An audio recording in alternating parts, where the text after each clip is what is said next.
just follow the evidence. When I found myself going down the rabbit hole of church history and trying to discern the true church, I had one main idea in mind. Just follow the evidence and see where it leads. I already valued the truth, and so the most natural thing was to simply follow the evidence and take the consequences wherever they come. If you've been on a similar journey, you've undoubtedly heard people give similar advice. And while it's not bad advice, I'm increasingly coming to believe that it's misleading or incomplete. So on one level, it neglects the fact that any journey of conversion is more than just a cold intellectual journey. It's not just the head that needs convinced, but it's the heart too. And this isn't a bad thing, right? As Christians, we value more than the intellect, so we should seek a holistic conversion. But that's not the only way this advice is misleading. And in fact, in this video, I want to explore 3 additional ways that this well-meaning advice misses the mark. So, number 1, the evidence is too wide. At a practical level, this advice begins to break down once you realize just how gargantuan the task really is. I mean, people will just say to immerse yourself in church history or be deep in church history, a la Cardinal John Henry Newman, right? Just read the fathers.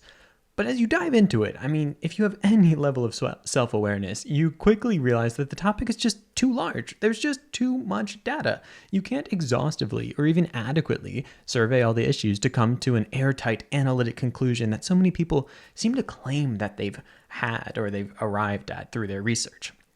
I mean, people spend their life on these issues, right? Like just one issue, like the history of icon veneration alone.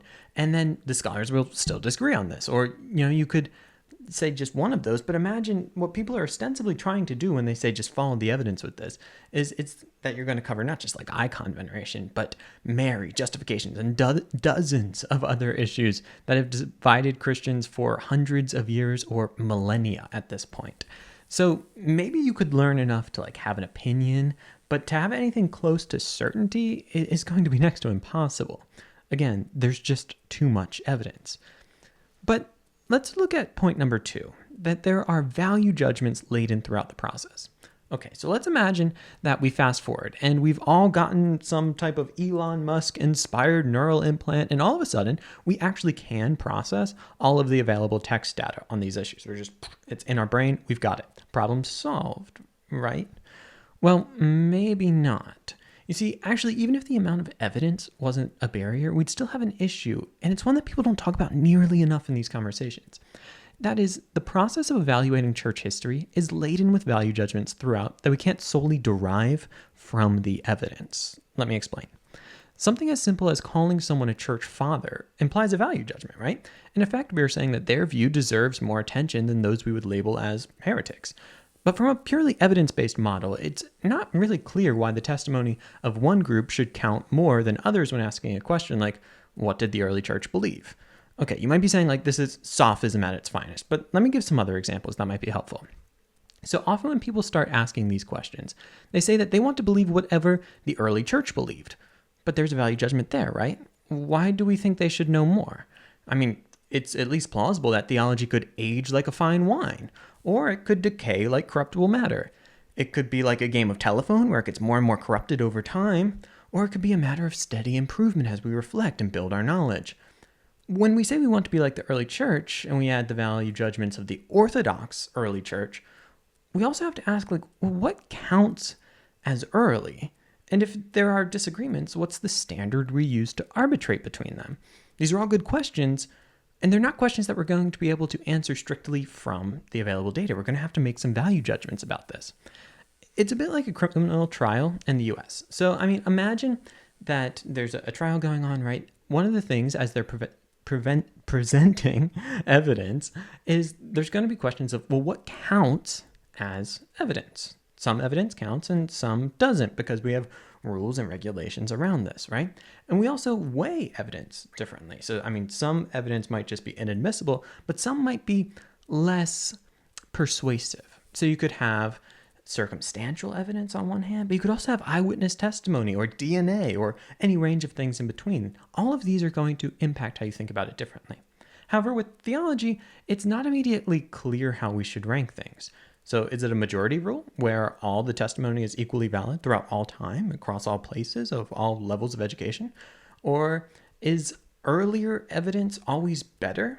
Is it just text-based evidence or material evidence too? That's really interesting with iconography. We'll get back to that. But what about like private religious experience? What about miracles? People often ask me, have you looked into Eucharistic miracles? Isn't that evidence for Catholicism? Well, how do we weigh all of these different types of evidence? You're not going to actually have that necessarily from the text alone, because you're going to have to go to the text with that in mind as you evaluate where the text sits among other things, if there is any disagreements. So hopefully you can see how complicated this quickly becomes. And, for the purposes of today's video, my goal isn't to say that one set of value judgments is the best one and that you should use this instead of this, and this should be kind of like your framework for investigating things. Really, my goal today is just to say that one of the reasons you might come to different conclusions than others might have less to do with people just like not having the right evidence or interpreting it wrongly, but it might have to do with the frameworks you're using to evaluate the evidence based on your prior value judgments. And that's okay. But hopefully this allows us to have a little more self-awareness and maybe to be a bit less triumphalistic as we go into this, which kind of leads me to my third point.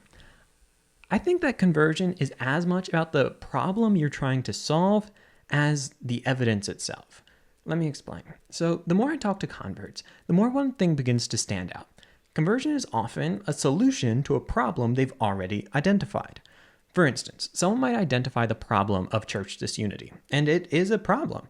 And then they find that the magisterium could be a solution to that. So in their investigation of church history, they pay special attention to evidence that might help solve the problem of disunity, right? I mean, what you look for is often what you see. It's a trite thing, right? But if you are approaching it with this problem of disunity, then that's what you're trying to solve, well, you're going to try to find a solution that works within that. Another person, though, might be worried about tradition. They might feel cut off from history, and they're looking for the church that seems to have the most organic connection with the past or seem the most ancient. Perhaps then they become Orthodox as one possibility. Another person, though, might say that doctrinal purity is most important, and they feel that Protestantism's sola scriptura is the approach that is best for that. And here's the thing. You could identify all of these problems, not just from like subjective personal preference or experience, but from Scripture itself. So this isn't simply a matter of like people being weird and identifying the wrong problems or something like that. But you could approach Scripture this way, right? Like you could say that Christ prayed in the book of John that the church would be one. And so we should look for unity because that's the problem that we need to solve.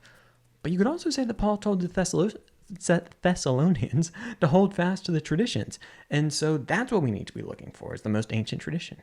Or you could say that Paul told the Galatians to not trust any gospel different than what he'd preached to them. And so depending on what problem you're trying to solve, that's going to impact how you will evaluate the evidence that's available to you. Take the issue of icon veneration. I said we'd come back to this. You might say that the evidence is ambiguous, so we need a magisterium to solve it. You might say that the material evidence points towards early Christian art, and therefore because it's ancient, we can trust it. Or you might say that the New Testament doesn't speak of it, so it must be a different gospel even if it's old. The key point here is that it's the same evidence being used for all of these conclusions, and it's not because the people are just failing to dig deep enough, they're just asking different questions. And so how do we move forward from here? How do we go about on this? I think the key point in this is going to go back to my conversation I had with Swan Sauna not too long ago, and that is intellectual humility. And if we're going, and I might add intellectual empathy in here, as we try to understand how could someone who is smart and of goodwill come to a different conclusion than me, we should probably ask, well, what problem are they trying to solve? Because we're looking at the same evidence, but maybe we're valuing different things. Maybe we want different things out of this. I mean, it's not like an automatic mission that we all have to investigate church history. So we might ask, like, why am I doing this in the first place? What's inspiring this? And it might help us realize that, well, whatever we're trying to solve is probably the evidence we're going to pay the most attention to, and it might determine where we end up. And that's okay. I'm not trying to undermine anyone's confidence in their choice to convert or to not convert. I'm not trying to inspire people to convert or not. Really, the goal here, again, like so many of my videos, is just to elevate the discourse around these things. So hopefully we can understand one another better and have a little more insight, not just into one another, but also into ourselves and what's driving our decisions. And I'll be honest and just put my cards on the table here. As I've looked at these things, so often I was really interested in the analytical side of it. And I think there's a lot there, but I've run into the fact that there really is just so much evidence and that it's really possible to come to many different conclusions and to not be crazy. And so what questions am I asking today? I'll be honest, increasingly, I'm more and more interested in the questions around piety. And people might like that or they might not, but the questions like, where do I find Christ? And where am I going to deepen my relationship with Christ? And what's going to be best for me and Eliza and hopefully our future family? Those are the questions that are really interesting to me. And I think the truth really matters. The truth is really complicated too. And so we have to be honest with the amount of kind of intellectual power that we have, the amount of time that we have, and choose which questions to ask. It'll probably impact where we end up. And I think that's okay. Well, I'd love to know what you all think, what questions you're asking, and what solutions you're coming to.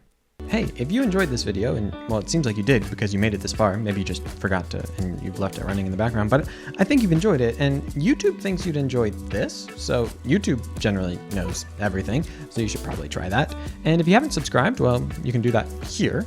And it'd be super cool that if you're enjoying these videos and you want to support the channel, you can go to patreon.com/gospel simplicity in the description down below, and you can support the channel. That'd be awesome.